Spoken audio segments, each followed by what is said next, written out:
ओम शांति।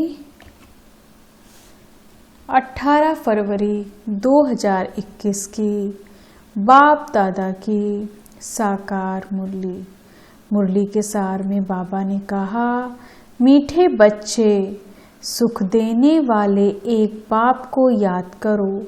इस थोड़े समय में योग बल जमा करो तो अंत में बहुत काम आएगा। प्रश्न है आज बाबा का, बेहद के वैरागी बच्चे, तुम्हें कौन सी स्मृति सदा रहनी चाहिए? उत्तर में, यह हमारा छीछी चोला है, इसे छोड़ वापस घर जाना है। यह स्मृति सदा रहे, बाप और वर्षा याद रहे, दूसरा कुछ भी याद न आए। यह है बेहद का वैराग्य। कर्म करते याद में रहने का ऐसा पुरुषार्थ करना है जो पापों का बोझा सिर से उतर जाए, आत्मा तमो प्रधान से सतो प्रधान बन जाए। अब मुरली विस्तार से। ओम शांति। बाप बच्चों को रोज बहुत सहज बातें समझाते हैं। यह है ईश्वरी पाठशाला। बरोबर गीता में भी कहते हैं, भगवान वाच, भगवान बाप सबका एक है। सब भगवान नहीं हो सकते, हाँ सब बच्चे हो सकते हैं एक बाप के। यह जरूर बुद्धि में आना चाहिए कि बाप स्वर्ग नई दुनिया की स्थापना करने वाला है। उस बाप से हमको स्वर्ग का वर्षा जरूर मिला होगा। भारत में ही शिव जयंती गाई जाती है, परंतु शिव जयंती कैसे होती, या तो बाप ही आकर समझाते हैं। बाप आते हैं कल्प के संगम युग पर, बच्चों को फिर से पतित से पावन बनाने, अर्थात वर्षा देने। इस समय सबको रावण का शाप है, इसलिए सब दुखी हैं। अभी कलयुगी पुरानी दुनिया है। यह हमेशा याद रखो कि हम ब्रह्मामुख वंशावली ब्राह्मण हैं। जो भी अपने को ब्रह्मा कुमार कुमारी समझते हैं, उनको जरूर यह समझना चाहिए कि कल्प कल्प दादे से ब्रह्मा द्वारा वर्षा लेते हैं। इतने ढेर बच्चे और कोई को हो नहीं सकते। वह है सबका बाप। ब्रह्मा भी बच्चा है। सब बच्चों को वर्षा दादे से मिलता है। उनका वर्षा है सतयुग की राजधानी। या बेहद का बाप जो स्वर्ग का रचयिता है, तो जरूर हमको स्वर्ग की राजाई होनी चाहिए, परंतु यह भूल गए हैं हमको स्वर्ग की बादशाही थी। परंतु निराकार बाप कैसे देंगे? जरूर ब्रह्मा द्वारा देंगे। भारत में इनका राज्य था। अभी कल्प का संगम है, संगम पर ब्रह्मा है, तब तो बीके कहलाते। अंधश्रद्धा की कोई बात हो नहीं सकती। एडॉप्शन है, हम ब्रह्मा कुमार कुमारियां हैं। ब्रह्मा शिव का बच्चा है। हमको शिव बाबा से फिर से स्वर्ग की बादशाही मिल रही है। पहले भी मिली थी, जिसको 5000 वर्ष हुए। हम देवी देवता धर्म के थे। पिछाड़ी तक वृद्धि होती रहती है। जैसे क्राइस्ट आया, क्रिश्चियन धर्म अभी तक है, वृद्धि होती रहती है। वे जानते हैं कि क्राइस्ट द्वारा हम क्रिश्चियन बने हैं। आज से 2000 वर्ष पहले क्राइस्ट आया था। अब वृद्धि हो रही है। पहले पहले सतो प्रधान, फिर रजो तमो में आना है। तुम सतयुग में सतो प्रधान थे, फिर रजो तमो में आए हो। तमो प्रधान सृष्टि से फिर सतो प्रधान जरूर होती है। नई दुनिया में आदि सनातन देवी देवता धर्म था। मुख्य धर्म है 4। तुम्हारा धर्म आधा कल्प चलता है। यहाँ भी तुम उस धर्म के हो, लेकिन विकारी होने के कारण तुम अपने को देवी देवता नहीं कहलाते। तुम थे आदि सनातन देवी देवता धर्म के, परंतु वाम मार्ग में जाने के कारण तुम पतित बने हो, इसलिए अपने को हिंदू कह देते हैं। अब तुम ब्राह्मण बन गए हो, ऊंचते ऊंच है शिव बाबा, फिर हो तुम ब्राह्मण। तुम बच्चों का ऊंचे तो ऊंचा वर्ण है, ब्रह्मा के बच्चे बने हो, परंतु वर्षा ब्रह्मा से नहीं मिलता। शिव बाबा ब्रह्मा द्वारा स्वर्ग की स्थापना कर रहे हैं। तुम्हारी आत्मा अब बाप को जान गई है। बाप कहते हैं कि मेरे द्वारा मेरे को जानने से सारे सृष्टि चक्र के आदि मध्य अंत की नॉलेज समझ लेंगे। यह ज्ञान मेरे को ही है। मैं ज्ञान का सागर, आनंद का सागर, पवित्रता का सागर हूँ। 21 जन्म तुम पवित्र बनते हो, फिर विषय सागर में पड़ जाते हो। अभिज्ञान का सागर बाप तुमको पतित से पावन बनाते हैं। कोई गंगा का पानी पावन नहीं बना सकता। स्नान करने जाते हैं, परंतु वह पानी कोई पतित पावन नहीं है। यह नदियां तो सतयुग में भी हैं, तो कलयुग में भी हैं। पानी का फर्क नहीं रहता। कहते भी हैं सर्व का सद्गति दाता एक राम, वही ज्ञान का सागर पतित पावन है। बाबा आकर ज्ञान समझाते हैं, जिससे तुम स्वर्ग के मालिक बनते हो। सतयुग त्रेता में भक्ति शास्त्र आदि कुछ होते नहीं।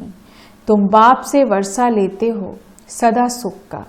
ऐसे नहीं, वहां तुमको गंगा स्नान करना है, वह कोई यात्रा करनी है। तुम्हारी यह है रूहानी यात्रा, जो कोई मनुष्य सिखला नहीं सकते। बाप है सब आत्माओं का बाप। जिस्मानी बाप तो अनेक हैं, रूहानी बाप एक है। या पक्का याद कर लो। बाबा भी पूछते हैं तुमको कितने बाप हैं, तो मूंझ जाते हैं कि यह क्या पूछते हैं। बाप तो सबका एक होता है, 2-3 बाप कैसे होंगे। बाप समझाते हैं उस परमात्मा बाप को याद करते हो। दुख में हमेशा कहते हो, हे परम पिता परमात्मा हमको दुख से छुड़ाओ। तो 2 बाप हुए ना, एक जिस्मानी बाप, दूसरा रूहानी बाप, जिसकी महिमा गाते हैं। तो मात पिता हम बालक तेरे, तुम्हारी कृपा से सुख घनेरे। लौकिक माँ बाप से सुख घनेरे नहीं मिलते हैं। जब दुख होता है तो उस बाप का सिमरण करते हैं, या बाप ही ऐसा प्रश्न पूछते हैं। दूसरा तो कोई पूछ न सके। भक्ति मार्ग में तुम गाते हो, बाबा आप आएंगे तो हम आपके सिवाय और कोई को नहीं सुनेंगे। और तो सब दुख देते हैं, आप ही सुख देने वाले हो। तो बाप आकर याद दिलाते हैं कि तुम क्या कहते थे। तुम जानते हो, तुम ही ब्रह्मा कुमार कुमारी कहलाते हो। मनुष्य की ऐसी पत्थर बुद्धि है जो या भी नहीं समझते कि बीके क्या हैं। मम्मा बाबा कौन है? यह कोई साधु संत नहीं है। साधु सन्यासी को गुरु कहेंगे, मात पिता नहीं कहेंगे। यह बाप तो आकर दैवी धर्म का राज्य स्थापन करते हैं, जहाँ यह लक्ष्मी नारायण राजा रानी राज्य करते थे। पहले पवित्र थे, फिर अपवित्र बनते हैं। जो पूज्य थे वे फिर 84 जन्म लेते हैं। पहले बेहद के बाप का 21 जन्म सुख का वर्षा मिलता है। कुमारी वह जो 21 कुल का उद्धार करे। यह तुम्हारा गायन है। तुम कुमारियां हो, गृहस्थी नहीं हो। भल बड़े हैं लेकिन मर्जीवा बन। सब बाप के बच्चे बच्चियां बने हो। प्रजापिता ब्रह्मा के ढेर बच्चे हैं और वृद्धि को पाते रहेंगे। फिर यह सब देवता बनेंगे। यह शिव बाबा का यज्ञ है। इसको कहा जाता है राजस्व यज्ञ, स्वराज्य पाने का यज्ञ।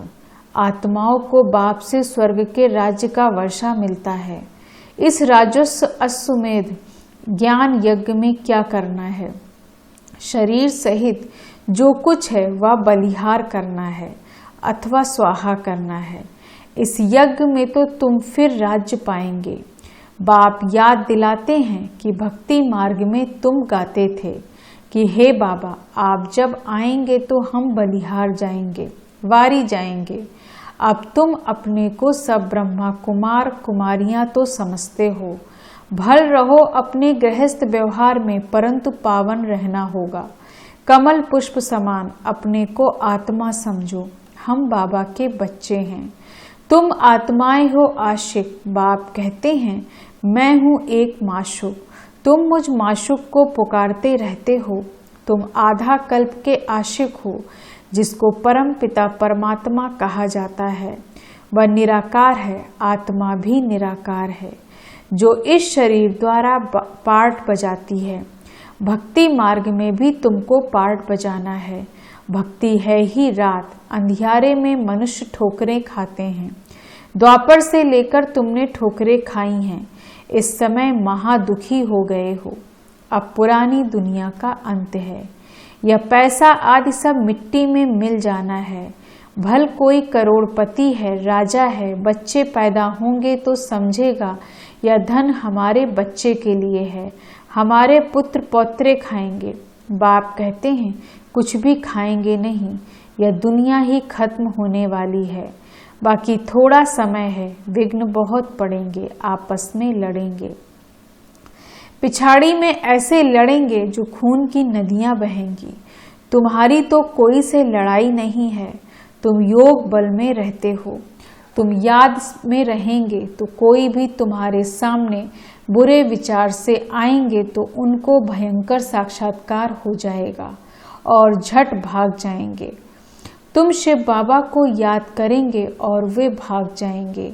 जो पक्के बच्चे हैं, पुरुषार्थ में रहते हैं कि मेरा तो एक शिव बाबा, दूसरा न कोई।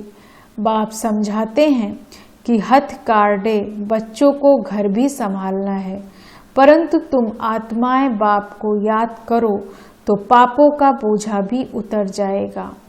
सिर्फ मुझे याद करो तो तुम तमो प्रधान से सतो प्रधान बन जाएंगे, परंतु नंबरवार पुरुषार्थ अनुसार। फिर तुम सब यह शरीर छोड़ेंगे, बाबा सभी आत्माओं को मच्छरों सदृश ले जाएंगे। बाकी सारी दुनिया को सजाएं खानी है, भारत में बाकी थोड़े जाकर रहेंगे। उसके लिए यह महाभारत लड़ाई है। यहाँ तो बहुत वृद्धि होगी। प्रदर्शनी, प्रोजेक्टर आदि द्वारा कितने सुनते हैं, वह प्रजा बनती जाती है। राजा तो एक होता है, बाकी होती है प्रजा। वजीर भी प्रजा की लाइन में आ जाता है, ढेर प्रजा होती है। एक राजा की लाखों अंदाज में प्रजा होती है, तो राजा रानी को मेहनत करनी पड़े। बाप कहते हैं सब कुछ करते निरंतर मुझे याद करो। जैसे आशिक माशुक होते हैं, उन्हों का जिस्मानी लव हो रहता है। तुम बच्चे इस समय आशिक हो, तुम्हारा माशुक आया हुआ है, तुमको पढ़ा रहा है। पढ़ते पढ़ते तुम देवता बन जाएंगे। याद से विकर्म विनाश होंगे और तुम सदैव निरोगी भी बनेंगे। फिर 84 के चक्र को भी याद रखना है। सतयुग में इतने जन्म, त्रेता में इतने जन्म, हम देवी देवता धर्म वालों ने पूरे 84 का चक्र लगाया है। आगे चलकर तुम बहुत वृद्धि को पाएंगे। तुम्हारे सेंटर्स हजारों के अंदाज में हो जाएंगे। गली गली में समझाते रहेंगे कि सिर्फ बाप को और वर्षे को याद करो। अब चलो घर वापस, या तो छीछी चोला है या है बेहद का वैराग्य। सन्यासी तो सिर्फ हद का घर बार छोड़ देते हैं, वह है हठ योगी, वह राजयोग सिखला नहीं सकते। कहते हैं यह भक्ति भी अनादि है। बाप कहते हैं यह भक्ति तो द्वापर से शुरू होती है। 84 पौड़ियों उतरी, अब तुम तमो प्रधान बने हो। तुम सो देवी देवता थे, क्रिश्चियन कहेंगे हम सो क्रिश्चियन थे। तुम जानते हो हम सतयुग में थे। बाप ने देवी देवता धर्म स्थापन किया। या तो लक्ष्मी नारायण थे, वह अब ब्राह्मण बने हैं। सतयुग में एक राजा एक रानी थे, एक भाषा थी। यह भी बच्चों ने साक्षात्कार किया है। तुम हो सब आदि सनातन धर्म के, तुम ही 84 जन्म लेते हो। वह जो कहते हैं आत्मा निर्लेप है, वह ईश्वर सर्वव्यापी है, यह रॉन्ग है। सब में आत्मा है, फिर कैसे कहते हो हमारे में परमात्मा है। फिर तो सब फादर्स हो गए, कितने तमोप्रधान बन गए हैं। आगे जो सुनते थे वह मान लेते थे, अब बाप आकर सत्य सुनाते हैं। तुमको ज्ञान का तीसरा नेत्र देते हैं, जिससे तुम सृष्टि के आदि मध्य अंत को जानते हो। अमर कथा भी यह है, बाकी सूक्ष्म वतन में कथा आदि है नहीं। यह सब भक्ति मार्ग का सैंपलिंग है। तुम अमर कथा सुन रहे हो अमर बनने के लिए। वहाँ तुम खुशी से एक शरीर छोड़ दूसरा जाकर लेंगे। यहाँ तो कोई मरता है तो रोते पीटते हैं, वहाँ बीमारी आदि होती नहीं। सदैव एवर हेल्दी रहते हैं, आयु भी बड़ी होती है, वहाँ पतितपना होता नहीं। अब यह पक्का कर लेना है कि हमने 84 का चक्र पूरा किया है। अब बाबा हमको लेने आया है। पावन बनने की युक्तियाँ भी तुमको बताते हैं। सिर्फ मुझ बाप को और वर्षे को याद करो। सतयुग में 16 कला संपूर्ण, फिर कला कम होती जाती है। अब तुम्हारे में कोई कला नहीं है। बाप ही दुख से छुड़ाकर सुख में ले जाते हैं, इसलिए लिबरेटर कहा जाता है। सबको अपने साथ ले जाते हैं। तुम्हारे गुरु तुमको साथ थोड़े ही ले जाते हैं। वो गुरु चला जाता है तो चेला गद्दी पर बैठता है। फिर चेलों में बहुत गड़बड़ हो जाती है, आपस में गद्दी के लिए लड़ पड़ते हैं। बाप कहते हैं मैं तुम आत्माओं को साथ ले जाऊंगा। तुम संपूर्ण नहीं बनेंगे तो सजाएं खाएंगे और पद भ्रष्ट होगा। यहाँ राजधानी स्थापन हो रही है। अच्छा, मीठे मीठे सिक्की लदे बच्चों प्रति माता पिता बाप दादा का याद प्यार और गुड मॉर्निंग। रूहानी बाप की रूहानी बच्चों को नमस्ते। हम रूहानी बच्चों की रूहानी बाप दादा को गुड मॉर्निंग, नमस्ते नमस्ते नमस्ते। धारणा के लिए मुख्य सार। पहली पॉइंट, याद का ऐसा अभ्यास करना है जो बुरे विचार वाले सामने आते ही परिवर्तन हो जाए। मेरा तो एक शिव बाबा, दूसरा न कोई, इस पुरुषार्थ में रहना है। स्वराज्य पाने के लिए शरीर सहित जो कुछ भी है वह बलिहार जाना है। जब इस रुद्र यज्ञ में सब कुछ स्वाहा करेंगे तब राज्य पद मिलेगा। वरदान है आज बाबा का, ज्ञानी तू आत्मा बन, ज्ञान सागर और ज्ञान में समाने वाले सर्व प्राप्ति स्वरूप भव। ज्ञानी तू आत्मा बन, ज्ञान सागर और ज्ञान में समाने वाले सर्व प्राप्ति स्वरूप भव। विस्तार से, जो ज्ञानी तू आत्माएं हैं वह सदा ज्ञान सागर और ज्ञान में समाई रहती हैं। सर्व प्राप्ति स्वरूप होने के कारण इच्छा मात्रम अविद्या की स्टेज स्वतः रहती है। जो अंश मात्र भी किसी स्वभाव संस्कार के अधीन है, नाम मान शान के मांगता है। क्या क्यों के क्वेश्चन में चिल्लाने वाले, पुकारने वाले, अंदर एक बाहर दूसरा रूप है, उन्हें ज्ञानी तो आत्मा नहीं कहा जा सकता। स्लोगन, इस जीवन में अतीन्द्रिय सुख व आनंद की अनुभूति करने वाले ही सहज योगी हैं। इस जीवन में अतीन्द्रिय सुख व आनंद की अनुभूति करने वाले ही सहज योगी हैं। ओम शांति। धन्यवाद बाबा, धन्यवाद।